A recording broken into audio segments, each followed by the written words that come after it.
ఈరోజు మీరు వైస్ చైర్మన్గా ఎన్నిక కావటం, మరి వైఎస్ జగన్మోహన్ రెడ్డి గారు ఈ ఉన్నత స్థాయిని మీకు మా అందరిలో ఒక సభ్యులైనటువంటి మీకు ఈ అవకాశాన్ని కల్పించడం, వారికి ధన్యవాదాలు తెలియజేస్తూ మీరు ఈ స్థానంలో కూర్చున్నందుకు మీకు అభినందనలు తెలియజేస్తున్నాం. ఒక సభ్యుడిగా మీరు చూపించినటువంటి చొరవ బ్రహ్మాండంగా మీరు ఇంతవరకు సభ్యుడిగా మీ తాలూకా బాధ్యతల్ని నిర్వర్తించారు. మరి ఈరోజు వైస్ చైర్మన్గా కూడా మరిన్ని బాధ్యతలు మీ భుజస్కంధాల పైన పడ్డాయి. అధ్యక్ష, ఈ సభ నిర్వహించడానికి ఎన్ని వ్యయ ప్రయాసాలు, ఎంత వ్యయం అవుతుంది, అలాగే సభ్యులందరూ ఇక్కడికి రావటానికి ఎన్ని వ్యయ ప్రయాసాలకు వచ్చి ఇక్కడికి వచ్చాం. ఎందుకు వచ్చాం అధ్యక్ష? ప్రజల్లో చాలా సమస్యలు ఉన్నాయి అధ్యక్ష. ప్రజలు మాకు తెలియజేస్తున్నారు అధ్యక్ష. ఈ ప్రభుత్వం ఏర్పాటు 2.5 సంవత్సరాలు అయింది అధ్యక్ష. వ్యవసాయం సర్వనాశనం చేశారు అధ్యక్ష. ఆ పెద్ద మనిషి వచ్చాడు, ఇప్పుడు ఎందుకు రాడు అధ్యక్ష? దమ్ముంటే రమ్మనండి అధ్యక్ష, మీరు పిలవండి అధ్యక్ష. ఆ సభ ఎవరైతే అగ్రికల్చర్ మినిస్టర్ గా ఉన్నాడో అచ్చెన్నాయుడు అనేవాడు, ఆంబోత్ అధ్యక్ష, సారీ క్షమించండి, అది గతంలో మేము పెట్టిన పేరే అధ్యక్ష, సార్థక నామధేయం అయింది. ఈ రోజు హౌస్ అంతా కూడా అదే గట్టిగా చెప్పారు. ఆ వ్యక్తి నియోజకవర్గంలో ఒక పేద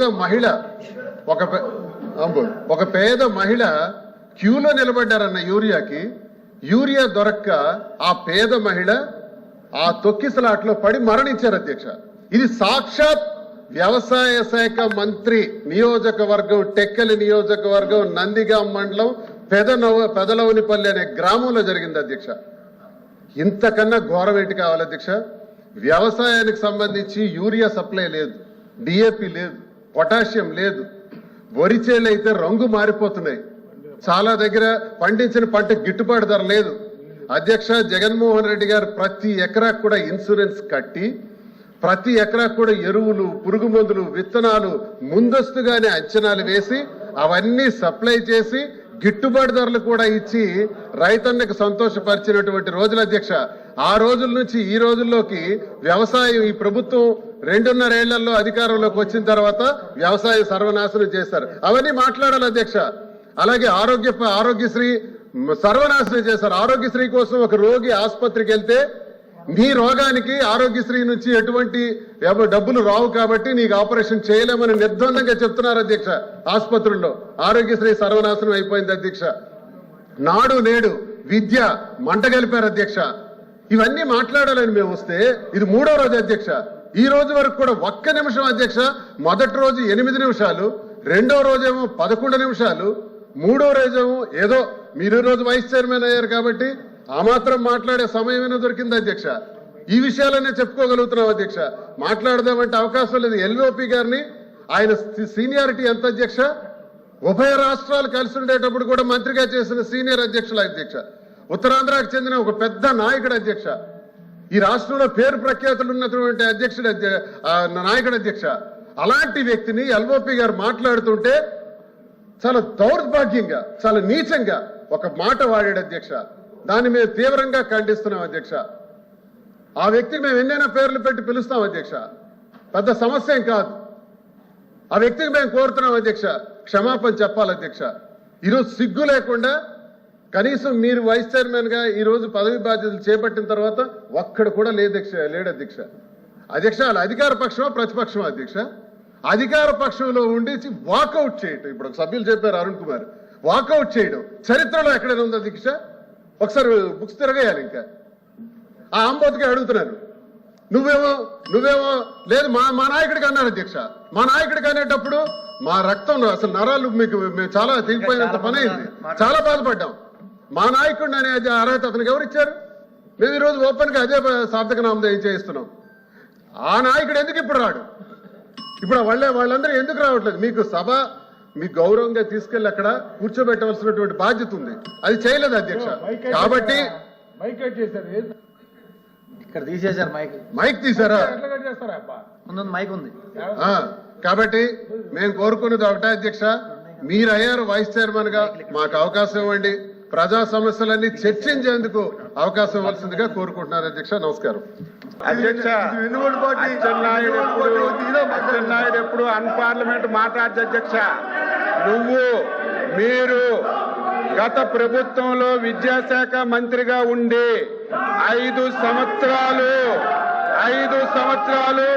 19, 20, 21, 22, 23, 24 అని 5 సంవత్సరాలు లక్షల మంది యువకులను అధ్యక్ష డిఎస్సి పెడతామని చెప్పి ఆశ చూపి డిఎస్సి పెట్టలేదు.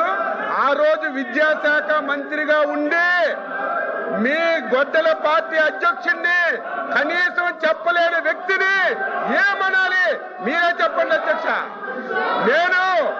నేను కట్టుబడి మీరు ఎరువులు అంటున్నారు, వ్యవసాయం అంటారు, దేని మీదైనా ఈ 2 సంవత్సరాల్లో వ్యవసాయ అనుబంధ రంగాలు ఏ శాఖ అయినా మీ పాలన మా పాలన చర్చించడానికి ఎన్ని రోజులైనా సిద్ధంగా ఉన్నాం.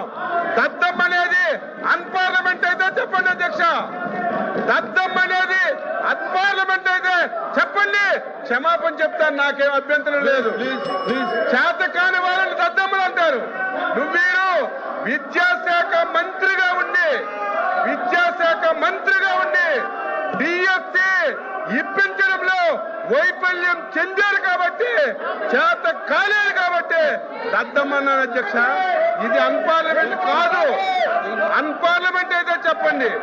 నా పర్సనాలిటీ గురించి మాట్లాడుతున్నావు. నువ్వు సచ్చినా కాలు కిందకు పెట్టి తలపైకి పెట్టినా నా పర్సనాలిటీ నీకు రాదు సత్యనారాయణ, నా పర్సనాలిటీ నీకు రాదు. నువ్వు తల కింద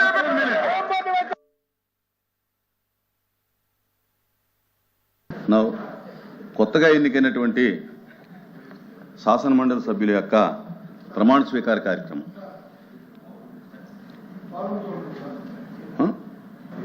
ముందు కోరం చూసి హౌస్ నార్మల్ సార్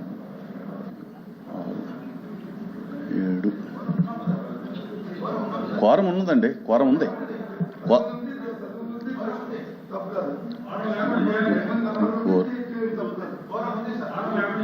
కూర్చోండి.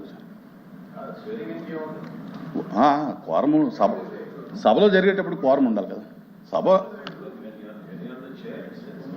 సార్ మనోహర్ గారు మీరు లేనిపోయినవన్నీ చెప్తూ ఉంటారు. కోరం లేకుండా సభను ఎలా నడపగలుగుతాం? ఆయన ఏదో అడిగాడు, మనం చూసుకుందాం, ఏమైంది, కోరం ఉంది కదా. 1 2 3 4 5 6 7 8 9 10 సరిపోయి ఉంది. కోరం ఉంది.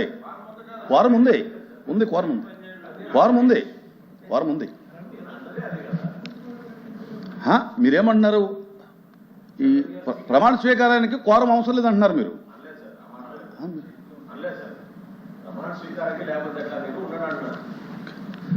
సరే, ఓకే.